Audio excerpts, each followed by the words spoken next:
নমস্কার। ঘুম আসার গল্পে আপনাদের আবার স্বাগত জানাই। আজকে পড়ে শোনাব একটি হরর স্টোরি। গল্পটির নাম কুহক। শুনতে থাকুন কুহক। বাইরে কিসের একটা আওয়াজে ধড়মড়িয়ে উঠে পড়ল দীপক। খানিকটা দূর থেকে আসছে শব্দটা। একে তো মশার কামড়ের চোটে ঘুম আসছিলই না, তারপরে এই আওয়াজের জ্বালা ঘুমের দফারফা করে দিল। দেওয়াল ঘড়ির দিকে তাকিয়ে দেখল প্রায় রাত ৩টে। ব্যাপারটা কি? এত রাতে মাটি কোপায় কে? টর্চটা হাতে নিয়ে ঘুমজোড়া চোখে চেয়ার ছেড়ে উঠে পড়ল দীপক। টর্চটা জ্বালিয়ে আওয়াজটা লক্ষ্য করে ধীর পদক্ষেপে এগোতে লাগল সে। প্রায় ৬ বৎসর হতে চলল গোরস্থানে পাহারাদারির কাজ করছে। আজ পর্যন্ত কোনো রাত্রেই কোনো অস্বাভাবিক কিছু ঘটনা হয়নি। আর কিভাবেই হবে? এ তো শহরের গোরস্থান নয়, পাড়াগাঁয়ের গোরস্থান। তাই রাত পাহারাটা নিছকই নিয়ম রক্ষার্থে। একের পর এক গোরগুলোকে পেছনে ফেলে আওয়াজটা প্রায় কাছে চলে এলো দীপকের। ঠিক তখনই ঘটল ঘটনাটা। খুব সাবধানে পা ফেললেও ঝামেলা পাকালো শুকনো পাতাগুলো। পায়ের চাপে তারা খসখস শব্দে প্রতিবাদ জানাতে শুরু করল। সেই মুহূর্তেই বেইমানি করল টর্চের ব্যাটারিটা।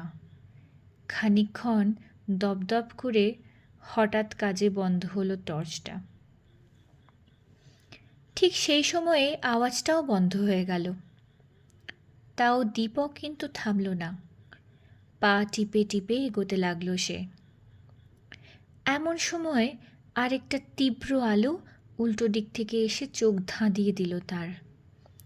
মুহূর্তের মধ্যে একটা দীর্ঘাঙ্গ ছায়ামূর্তি একটা ভারী ধাতব কিছু জিনিসের সাহায্যে আঘাত করল দীপকের মাথায়। যন্ত্রণা সহ্য করতে না পেরে মাটিতে লুটিয়ে পড়ল সে। জ্ঞান হারানোর মুহূর্তে সে অনুভব করল কিছু লোক গোরস্থান ছেড়ে দ্রুত গতিতে ছুটছে। ধীরে ধীরে মিলিয়ে যাচ্ছে তাদের পায়ের শব্দ। পাঁচিল টপকে তারা লাফিয়ে পালালো বাইরে। স্টার্ট দিল মোটর গাড়িতে, আর আস্তে আস্তে মোটর গাড়ির শব্দটা মিলিয়ে গেল নিঝুম রাতের অন্ধকারে। পুরোটা বুঝতে পারলেও দীপক অসহায় ধীরে ধীরে মাটিতে লুটিয়ে পড়ল। জ্ঞান ফিরল ভোর হওয়ার খানিকটা আগে। পাখির কলতান ঘুমন্ত পৃথিবীটার দেহে ঘটাচ্ছে প্রাণীর সঞ্চার। মাথার যন্ত্রণাটা খানিকটা কম, কিন্তু দেহের দুর্বলতা রয়েছে পুরো দস্তুর। ভাগ্যিস আঘাতটা ব্রহ্মতালুতে লাগেনি, তাহলে আর দেখতে হতো না। শরীরে খানিকটা বল সঞ্চয় করে দাঁড়িয়ে পড়ল দীপক। কিন্তু সামনে যা দেখল তাতে তাজ্জব বনে গেল সে। পর্বতের মতো ভিজে মাটির একটা স্তূপ। বেশ বোঝা যাচ্ছে একটা গোড় খোঁড়া হয়েছে, কিন্তু তার ভেতর কফিন সমেত শায়িত দেহটি উধাও। দুদিন আগেই তো মানুষটিকে এখানে গোড় দেওয়া হয়। পাথরের ফলকে মৃতের নাম লেখা রয়েছে, to the secret memory of Michael Narayan বিশ্বাস, OBT 29 February 2016, AET 69। আর কবরের ভেতর থেকে দেহ উধাও। মহিমতলার গোরস্থানের ইতিহাসে এই প্রথম এরকম কোনো ঘটনা ঘটে গেল।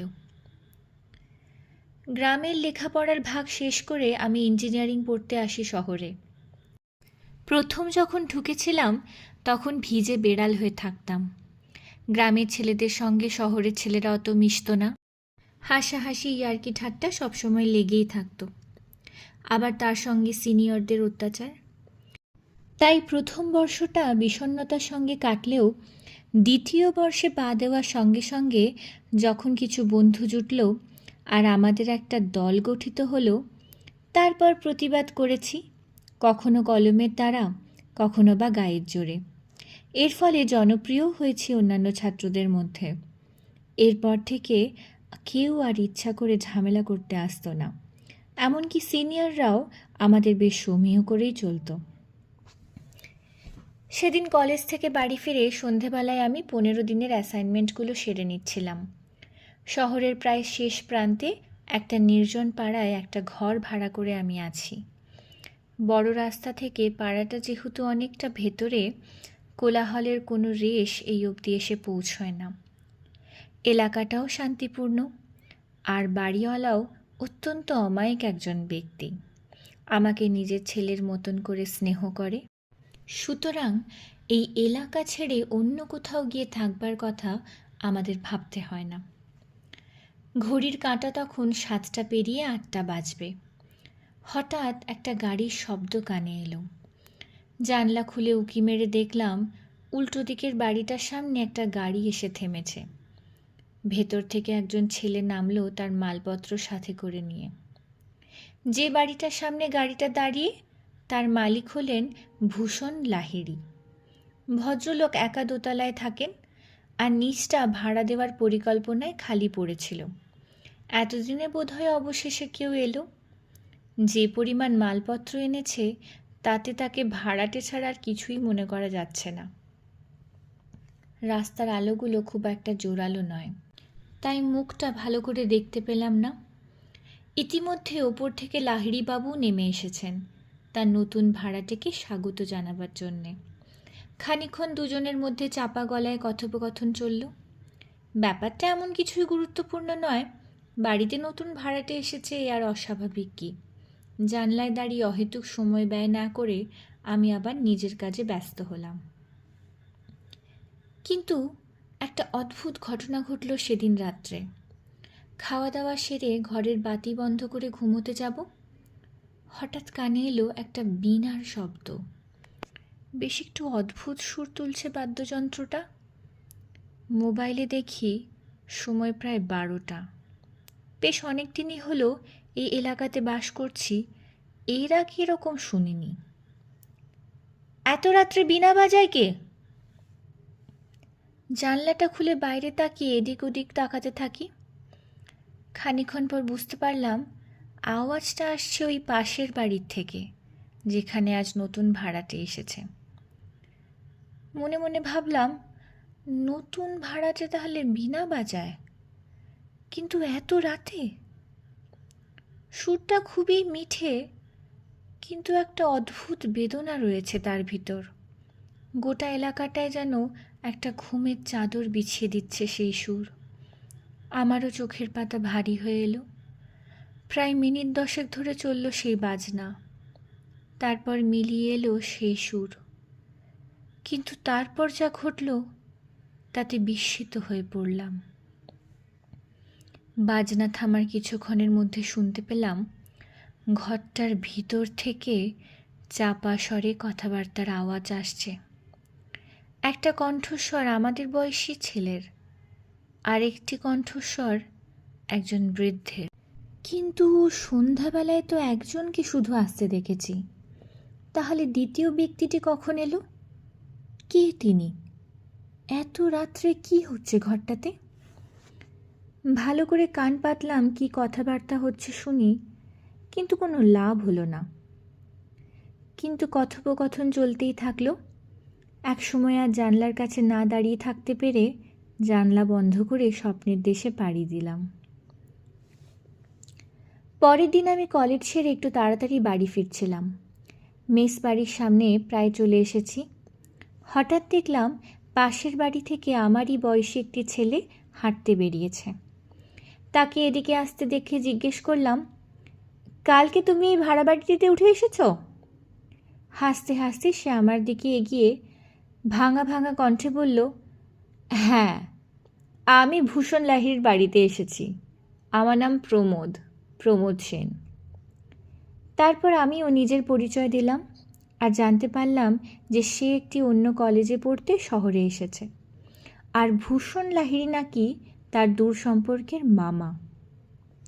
তাই ভাগ্নের জন্য একতলাটা পুরো ছেড়ে দিয়েছেন। কাল রাত্রে ঠিক বুঝতে পারিনি কিন্তু আজ ছেলেটির চেহারার বিবরণ না দিলেই নয়। অসম্ভব রোগা, চুলগুলো উস্কো খুস্কো, সঙ্গে গালে অনেক দিনের না কামানো দাড়ি গোঁফ। কথাবার্তাগুলো একটু গম্ভীর ধরনের। কিছুক্ষণ কথাবার্তার পর আমি বলেই ফেললাম, কাল রাত্রে তোমার ঘর থেকে বীণার আওয়াজ শুনতে পেলাম।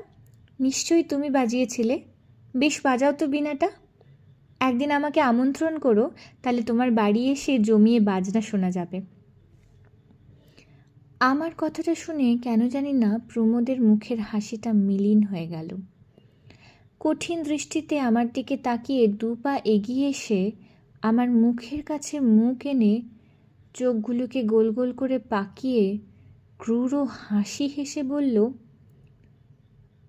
আমার বাজনা তোমার জন্য নয় অভিরূপ, তোমাদের কারো জন্য নয়। এই বাজনা শুনে তিনি আসেন অনেক দূর থেকে। আমি মনে মনে ভাবলাম, ছেলেটা কি পাগল? এমন প্রলাপ বকছে কেন? বিকেলের পড়ন্ত রোদে জনবিরল গলিটাতে প্রমোদের সান্নিধ্য আমার একেবারেই ভালো লাগছিল না। অবিলম্বে সে স্থান ত্যাগ করে নিজের বাড়িতে ঢুকে পড়লাম। এরপরেও অনেকবার দেখা হয়েছে প্রমোদের সঙ্গে। প্রতিবারই একটা শুকনো হাসি হেসে ভদ্রতা পালন করেছে সে, কিন্তু আর কখনো দাঁড়িয়ে ভালো করে কথা বলেনি। বেশ বুঝতাম কিছু একটা গোপন করছে ও। তবে আশ্চর্যের ব্যাপার হলো, এই যে রোজ রাত্রে বীণার মোলায়েম সুরের কোনো ব্যাঘাত ঘটেনি তার। যেদিন থেকে ছেলেটি এই পাড়াতে এসেছে সেদিন থেকেই প্রতিটি মধ্যরাত্রে অদ্ভুত সুর তোলে কেঁদে ওঠে তার বীণা। চলে ওই 20 মিনিট, তারপর থেমে যায়, তারপর শুরু হয় কোনো এক অপরিচিত লোকের সাথে কথোপকথন। কলেজে দিনে দুপুরে দাপিয়ে বেড়াই ঠিকই, কিন্তু বলতে বাধা নেই, রাত দুপুরে ওই বীণার অপার্থিব সুর শুনে সর্বাঙ্গে কাঁটা দিয়ে ওঠে। কী এর রহস্য? কি আছে ওই সুরটাতে? কে আসে প্রমোদের কাছে রোজ রাত্রে? মনের মধ্যে জটলা পাড়তে থাকে, অনেক প্রশ্ন, অনেক রহস্য। আসল ঘটনা ঘটল কয়েকদিন পর। কলেজে পরীক্ষা শেষ হয়ে যাওয়ার কিছুদিনের জন্যে ছুটি কাটাতে বাড়ি ফিরছিলাম, কিন্তু যাওয়ার পথে ট্রেনের কামরায় অপ্রত্যাশিতভাবে দেখা হলো আমার এক পুরনো বন্ধু অয়নের সাথে। আমরা একসাথে স্কুলে পড়তাম, সেই সূত্রেই পরিচয়। কিন্তু কলেজে ভর্তি হওয়ার পর থেকে যোগাযোগ বিচ্ছিন্ন হয়ে পড়ে, কারণ ও ভর্তি হয় একটা অন্য কলেজে। এতদিন পর অয়নের সাথে দেখা হওয়াতে বেশ উত্তেজিত হয়ে পড়েছিলাম। স্কুলে পড়ার সময় বেশ বন্ধুত্ব তৈরি হয়েছিল অয়নের সাথে। অয়ন বলল, তুইও বাড়ি ফিরছিস? বেশ বেশ, অনেকদিন পর আবার জমিয়ে আড্ডা দেওয়া যাবে। আমি বললাম, নিশ্চয়ই রে, কতদিন পরে দেখা হলে বলতো, কেমন আছিস তুই? অয়ন বলল, ভালো আছি। আর তুই, তোর পরীক্ষা কেমন গেল? বেশ ভালো। তোর? ভালোই হয়েছে। এবার একটা ইন্টারেস্টিং ব্যাপার হয়েছে জানিস। কি হয়েছে? উৎসুক কণ্ঠে প্রশ্ন করলাম আমি। কিন্তু অয়নের কিছু বলতে যাওয়ার আগেই ট্রেনটা আমাদের গন্তব্য এসে পৌঁছলো। তাই ঠিক করলাম সন্ধ্যায় পাড়ার মোড়ে দেখা করব, তারপর আমরা নিজেদের বাড়ির দিকে রওনা দিলাম। বাড়ি ফিরে দুপুরে খাওয়া শেষ করে বিকেল পেরিয়ে সন্ধ্যা নামতেই বেরিয়ে পড়লাম ঘুরতে। কিছু দূর যাওয়ার পর দেখলাম পাড়ার একটা দোকানে বেঞ্চিতে বসে বসে ও চা পান করছে। আমিও তার সঙ্গে যোগদান করলাম। গরম চায়ে চুমুক দিয়ে অয়নকে বললাম, এবার বলতো তখন কি বলছিলি? কি যেন ইন্টারেস্টিং ব্যাপার ঘটেছে। অয়ন বলল, এবারে পরীক্ষায় আমি কিছু প্রশ্নের ব্যাপারে আগে থেকেই জানতে পারি আমার ক্লাসের এক ছোকরার কাছ থেকে। তাই নাকি? কিভাবে? আমাদের কলেজে খুব একটা অদ্ভুত ছেলে আছে জানিস। ও অন্য কলেজ থেকে বদলি হয়ে উঠে এসেছে আমাদের কলেজে। কেমন একটা হাব ভাব ওর সবসময়। আমরা তোর পেছন লেগে ওকে বিরক্ত করি। এবার এমন একটা ঘটনা হলো যে ওকে আর হালকাভাবে নেওয়া গেল না। তাই কি ঘটল?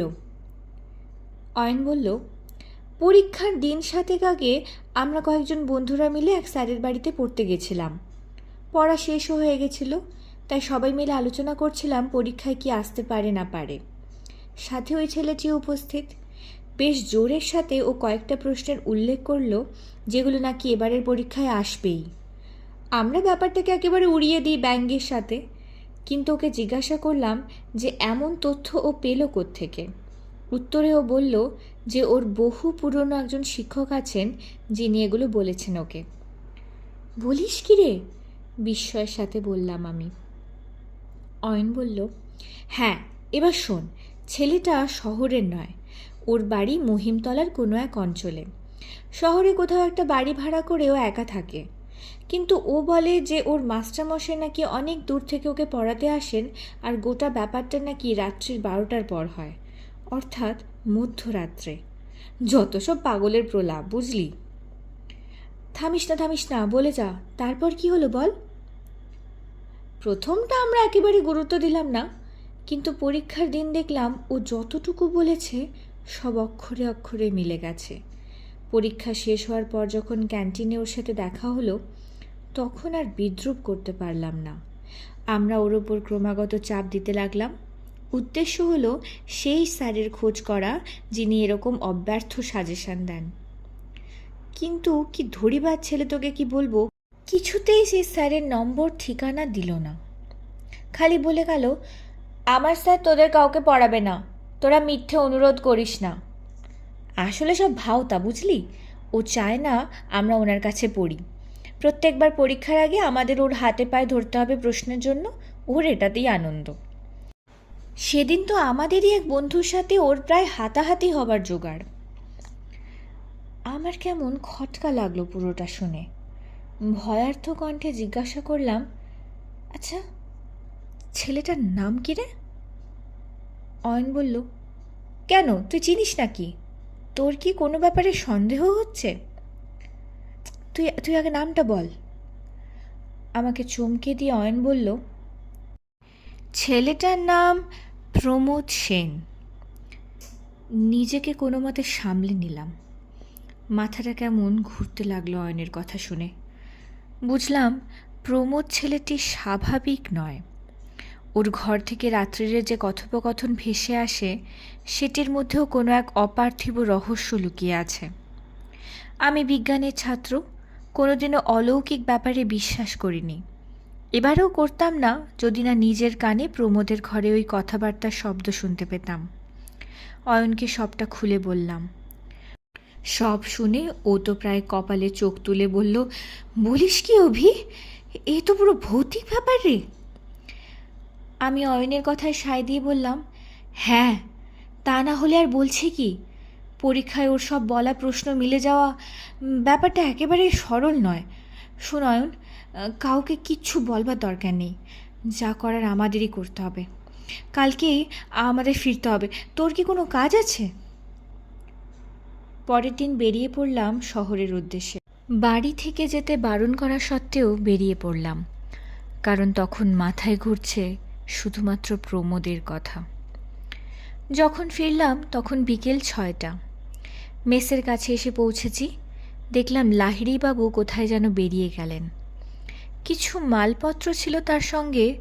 মনে মনে ভাবলাম আজকে হয়তো আর ফিরবেন না। কপাল ভালো যে প্রমোদ বাড়িতেই থেকে গেল। আমরা পরিকল্পনা করেছি যে আজ রাত্রে যে কোনো প্রকারে প্রমোদের রহস্য ভেদ করব। তখন প্রায় রাত 9টা। অয়ন আমার মেসে এসে পৌঁছল। নানান বিষয়ে আড্ডা মারতে মারতে সময় কাটতে লাগলো। অবশেষে এলো সেই ক্ষণ। এখন রাত 11:45। আর মাত্র ক্ষণিকের অপেক্ষা। আমরা ঘরের সমস্ত আলো নিভিয়ে দিলাম, আর আমরা মেসের দরজা বন্ধ করে বেরিয়ে পড়লাম। 2 পা হাঁটলেই লাহিড়িবাবুর বাড়ি। দূর থেকে দেখতে পেলাম প্রমোদের ঘরের সমস্ত দরজা জানলা, এমনকি বাড়িটার মেন গেটও বন্ধ। পাঁচিল টপকানো ছাড়া কোনো উপায় নেই। তবে এগুলো আমাদের কাছে জলভাত।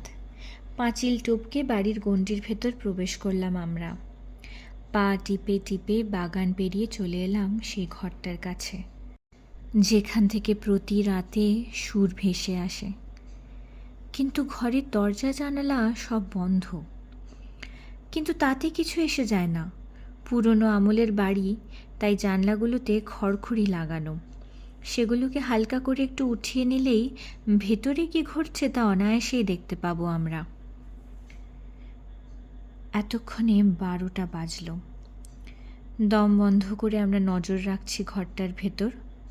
প্রমোদ বাথরুম থেকে বেরোলো। দেখলে বেশ বোঝা যাচ্ছে যে সে স্নান করেছে। একটা গামছা দিয়ে মাথা মুছে কিছুক্ষণের মধ্যে ধূপদরস্ত জামাকাপড় পরে নিজেকে সুসজ্জিত করে তুলল। তারপর এক গোছা ধূপকাঠি জ্বালিয়ে ধূপদানিতে গুঁজে সেটাকে রাখল মেঝের ওপর। ঘরের ভেতরটা একটা বিমর্ষ হলদে আলোর দ্বারা আলোকিত। ধূপকাঠি থেকে কুণ্ডলি পাকিয়ে ধোঁয়া উঠছে। তার সামনে এবার বাবু হয়ে বসে প্রমোদ খাটের তলা থেকে বের করল একটা লম্বা কাঠের বাক্স। যত্ন সহকারে বাক্সের ডালাটি খোলা হলো। অধীর অপেক্ষায় চোখ রেখে দাঁড়িয়ে রয়েছি আমি আর অয়ন। প্রমোদ খানিকক্ষণ চুপচাপ চেয়ে রইল খোলা বাক্সের ভেতর। তারপর হাতে নিল তার অতি প্রিয় বাদ্যযন্ত্রটা আর বাজাতে শুরু করলো সেই সুর। আমার বুকের ভিতর যেন অজস্র হাতুড়ি আঘাত করছে। কি হতে চলেছে এরপর? বাজনা চলল তার নিয়ম মতো। একসময় সেটাকে থামিয়ে দিয়ে প্রমোদ 2 হাতে তার চোখ ঢেকে হাপুস নয়নে কাঁদতে শুরু করল। হঠাৎ একটা বৃদ্ধের কণ্ঠস্বর কানে আসাতে আমরা চমকে উঠলাম। প্রমোদ, এই প্রমোদ, আবার কাঁদে পাগল ছেলে আমার। কাঁদে না বাবা, কাঁদে না। এই দেখো, আমি এসে গেছি তো। কণ্ঠস্বরটা আসছে বাক্সের ভিতর থেকে। প্রমোদ তার কান্না থামিয়েছে। তার মুখে এবার প্রস্ফুটিত হচ্ছে একটা প্রসন্নতার ছাপ। হঠাৎ সে অপরিণত শিশুর মতো খিলখিল করে হেসে করতালি দিয়ে উঠে বলল, মাস্টারমশাই এসেছেন, আপনি এসেছেন। এবার যা দেখলাম তা জন্ম জন্মান্তরেও ভুলিব না। দেখলাম ওই বাক্সের ভিতর থেকে ধীরে ধীরে উঠে বসছে একটা শীর্ণকায় বৃদ্ধের দেহ। তোবড়ানো গাল, চোখে আঁটা রয়েছে মোটা কালো ফ্রেমের চশমা, মুখ ভর্তি দাড়ি গোঁফ, 2 চোখের দৃষ্টি ভাবলেশীন শুষ্ক। বেশ বুঝতে পারলাম বৃদ্ধের দেহে প্রাণ ছিল না। কোনো এক কৃত্রিম উপায়ে প্রাণের সঞ্চার ঘটানো হয়েছে, আর সেই কাজ করেছে প্রমোদ। বৃদ্ধের পরনে একটা মলিন পাঞ্জাবি ও ধুতি, মাথার চুলগুলো অবিন্যস্ত। সব মিলিয়ে একটা ভয়াবহ দৃশ্য। এবার সেই বৃদ্ধ কাঠের বাক্স থেকে সশব্দে বেরিয়ে এসে প্রমোদের পাশে বসলেন। ধরা গলায় বললেন, ধুর বোকা, তুই মিছিমিছি ভয় পাস। ওরে শোন শোন, তুই ডাক দিলে আমি না এসে পারি? তুই যে সুরটা বাজাস তা তো আমারই শেখানো। ওই দিয়ে আমিই তো পরপারের সাথে যোগস্থাপন করতাম। মরবার আগে তোকেও শিখিয়ে দিয়েছি যাতে তুইও আমাকে ডাকতে পারিস। আপনি কেন চলে গেলেন মাস্টারমশাই, কেন?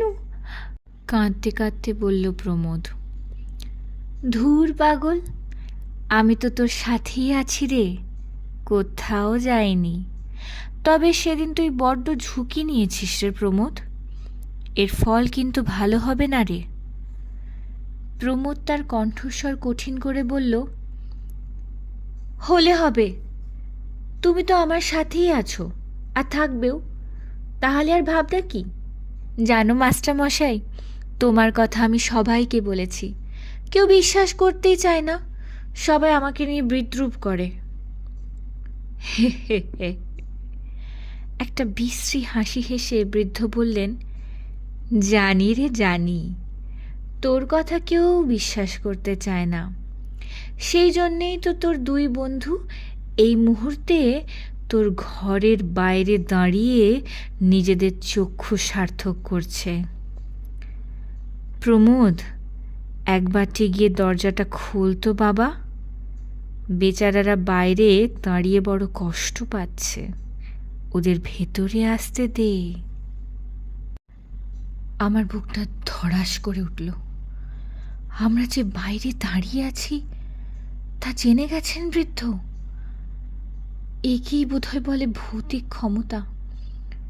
কিংকর্তব্য বিমূঢ় হয়ে পড়লাম দুজনেই। স্থান ত্যাগ করে পলায়ন করলে হয়তো বাঁচতে পারতাম, কিন্তু সেই বুদ্ধি তখন খেলল না মাথাতে। কিছু বলবার বা করবার আগেই সশব্দে দরজাটা খুলে আমাদের সামনে এসে দাঁড়ালো প্রমোদ। নিষ্ঠুর ও নিপলক দৃষ্টিতে আমাদের দিকে তাকিয়ে কঠিন স্বরে সে বলল, কি ব্যাপার অভিরূপ? অন্যের ব্যাপারে নাক গলানো ভালো নয়, তা শেখনি? আর কি রে অয়ন, ধাওয়া করে একেবারে বাড়ি অবধি চলে এলি? যাই হোক, এলেই যখন তখন সহজে ছাড়ছি না। আমার মাস্টারমশাইয়ের সাথে দেখা করে যাও। এসো এসো। আমরা পালানোর চেষ্টা করলাম, কিন্তু প্রমোদ আমাদের হাত ধরে দুজনকে টেনে নিয়ে এলো। কিন্তু এ কি অসম্ভব সেই হাতের বাঁধন! আমরা শত চেষ্টা করেও সেই বাঁধন ছাড়াতে পারলাম না। সেই হাত দুটো আমাদের দুজনকেই শূন্যে নিক্ষেপ করল। আমরা যেন হাওয়ায় ভেসে ঘরের ভিতর গিয়ে পড়লাম। দেখলাম প্রমোদের মাস্টারমশাই তার বীভৎস চেহারা নিয়ে আমার আর অয়নের সামনে দাঁড়িয়ে। মাস্টারমশাই অয়নকে বললেন, কি হে, শুনলাম তুমি নাকি আমার এই ছাত্রটিকে খুব জ্বালিয়ে মারো। আমার কাছে পড়তে চাও, তাই না? পড়তে চাও? বেশ তো, আমি পড়াবো তোমাকে। পড়াবো, নিশ্চয়ই পড়াবো। ধীরে ধীরে বৃদ্ধের কণ্ঠস্বর কঠিন থেকে কঠিনতর হয়ে উঠছে। এবার তিনি অয়নের জামার কলার ধরে তাকে তুলে বিশ্রী একটা পৈশাচিক হাসি হেসে বলল, দেখবি বুড়োর হাড়ের ভেলকি, দেখবি? রহস্যময় আলো আধারের মধ্যে দেখলাম সেই বৃদ্ধের দেহ থেকে রক্ত মাংস গলে গলে পড়ছে। অল্পক্ষণের মধ্যেই তার গোটা দেহটা একটা অস্থি চর্মসার নর কঙ্কালে পরিণত হলো। সমস্ত কিছুর সাথে পাল্লা দিয়ে চলছে প্রমোদের শিশুসুলভ ফুর্তির বহিঃপ্রকাশ। অয়ন কোনো মতে সেই কঙ্কালের বাঁধন থেকে নিজেকে মুক্ত করে লুটিয়ে পড়ল মাটিতে। আমরা দুই বন্ধু আপাতত ধরাশায়ী। ঘর ভর্তি এখন একটা অদ্ভুত আলো। প্রেতলোকে হয়তো এমনই দীপ্তি বিরাজ করে। সেই আবছা আলোতে দেখলাম নরকঙ্কালটা আমাদের দিকে এগিয়ে আসছে, এক পা করে, আর হাসতে হাসতে বলছে, আয় আয়, পড়বি না আমার কাছে? কিরে, পড়বি? কি অদ্ভুত সম্মোহনী শক্তি সেই নরকঙ্কালের! তার দু চোখের কোটরের মধ্যে থেকে একটা অদ্ভুত আলো বেরোতে শুরু করেছে। আমি সম্মোহিতের মতো মোহাচ্ছন্ন হয়ে নিষ্পলক দৃষ্টিতে সেদিকে তাকিয়ে রয়েছি। ঘোর কাটল অয়নের ধমকানিতে। চেঁচিয়েও আমার উদ্দেশ্যে বলল, ওদিকে দেখিস না, দেখিস না, বাঁচতে হলে পালা, দেরি করিস না অভি, পালা। আমার ততক্ষণে মুক্তি ঘটেছে সেই বশীভূত অবস্থার থেকে। বাঁচবার চিন্তা জুগিয়েছে মনের জোর। দেখতে পেলাম অয়ন ঘর থেকে ঊর্ধ্বশ্বাসে দৌড়ে পালাচ্ছে। আমার শরীরে যেটুকু বল অবশিষ্ট ছিল তার সবটা একত্রিত করে অয়নকে অনুসরণ করতে লাগলাম। বুঝলাম বাড়ির বাইরে চলে এসেছি। মাতালের মতো দিশাহীনভাবে ছুটে চলেছি আমি অয়নের পেছনে। ওই আমার একমাত্র পথপ্রদর্শক। আশেপাশের বাড়িগুলো অদ্ভুত প্রেতমূর্তি ধারণ করে আমাদের দুর্দশা উপভোগ যেন করে চলেছে। দূর থেকে এখনো ক্ষীণভাবে শোনা যাচ্ছে সেই কণ্ঠ, পড়বি, আমার কাছে পড়বি? হে হে, পড়াবো তোদের, নিশ্চয়ই পড়াবো। এ কথা কেউ বিশ্বাস করবে না, আমরাও কাউকে বিশ্বাস করানোর বৃথা চেষ্টা করিনি। কিন্তু সেই দিন রাত্রে দৌড়তে দৌড়তে আমরা স্থানীয় থানায় পৌঁছেছিলাম। অলৌকিক অংশটুকু বাদ দিয়ে শুধু এইটুকু বলেছিলাম যে প্রমোদ অন্যায়ভাবে একটি মৃতদেহের মালিকানা বহন করছে।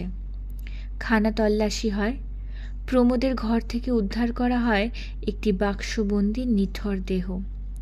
থানার অফিসার অয়নের একজন সহপাঠীর বাবা, সেই কারণে সাহায্য পেতে সুবিধা হয় আমাদের। আজও মনে আছে, প্রমোদের ঘর থেকে যখন কাঠের বাক্সটি বের করে নিয়ে যাওয়া হয়, চিৎকার করে কেঁদেছিল ও বারবার একটাই কথা বলছিল, ছেড়ে দাও, আমার মাস্টারমশাইকে ছেড়ে দাও তোমরা। কাগজে খবরটা বেরিয়েছিল একদিন পর। মানসিকভাবে ভারসাম্যহীন ছিল প্রমোদ। মহিমতলায় ওর বাড়ি। বাড়িতে রয়েছেন বৃদ্ধা মা, যিনি গত 1 বছর ধরে বাতের কারণে শয্যাশায়ী। খুব অল্প বয়সে সে তার বাবাকে হারায়। একজন স্থানীয় শিক্ষক, নাম নারায়ণ বিশ্বাস। পরে তিনি খ্রিস্ট ধর্ম গ্রহণ করায় তার নাম হয় মাইকেল নারায়ণ বিশ্বাস। তিনি প্রমোদকে পড়াতে আসতেন এবং বাবার মতোই স্নেহ করতেন। ও নিজেও অত্যন্ত ভালোবাসত মাস্টারমশাইকে। ধীরে ধীরে সে ভালোবাসা অদ্ভুত আকার ধারণ করে। স্থানীয় বাসিন্দাদের মতে নারায়ণবাবু নিজে একজন ছিটগ্রস্ত মানুষ ছিলেন। কী সব প্রেত চর্চা নিয়ে সময় কাটাতেন সবসময়। প্রমোদের ওপর সেই প্রভাবটাই পড়েছে। চলতি মাসেই সেই বৃদ্ধের মৃত্যু হয়। তদন্ত করে পুলিশ জেনেছে, যে গোরস্থানে নারায়ণবাবুকে গোর দেওয়া হয়, সেখানে নিরাপত্তা কর্মীকে এক রাত্রে মাথায় আঘাত করে অজ্ঞান করে দিয়ে কবর খুঁড়ে নারায়ণবাবুর কফিনবন্দি দেহ বার করে নিজের কাছেই রাখে প্রমোদ, আর সেটিকেই নিয়ে আসে শহরে, নিজের মামা বাড়িতে। সযত্নে সেই দেহ সংরক্ষিত ছিল, তাই পচনের দুর্গন্ধ এদিক ওদিক ছড়ায়নি। লাহিড়িবাবু সব জেনেও এরকম একটা অপরাধকে প্রশ্রয় দিয়ে গেছেন। সেই কারণে পুলিশ তাকেও আটক করেছে। খবরের কাগজে আরও অনেক কিছু লিখেছে, কিন্তু আমরা যা দেখেছি সেই রাত্রে, সে কথার খবর কে রাখে? একটা মানসিক হাসপাতালে প্রমোদ চিকিৎসাধীন। মানসিক বিকৃতির কারণে সমস্ত আইন কানুনের ঊর্ধ্বে সে। লাহিড়িবাবুর একতলাটা আজও খালি পড়ে আছে। ভবিষ্যতে সেখানে আর কেউ থাকবে বলে মনে হয় না। আজও রাত্রে প্রমোদের ঘরের দিকে তাকালে বুকটা কেমন করে ওঠে। বারবার মনে হয়, এই বুঝি শুরু হলো বিনাশ সেই করুণ সুর। শিক্ষক আর ছাত্রের মধ্যে সম্পর্কের যে এরকম পরিণতি হতে পারে, এর স্বাভাবিক মীমাংসা হয়তো কোনোদিনও হবে না। নমস্কার। আজকের গল্প কেমন লাগলো জানাবেন। শুভরাত্রি, সবাই ভালো থাকবেন।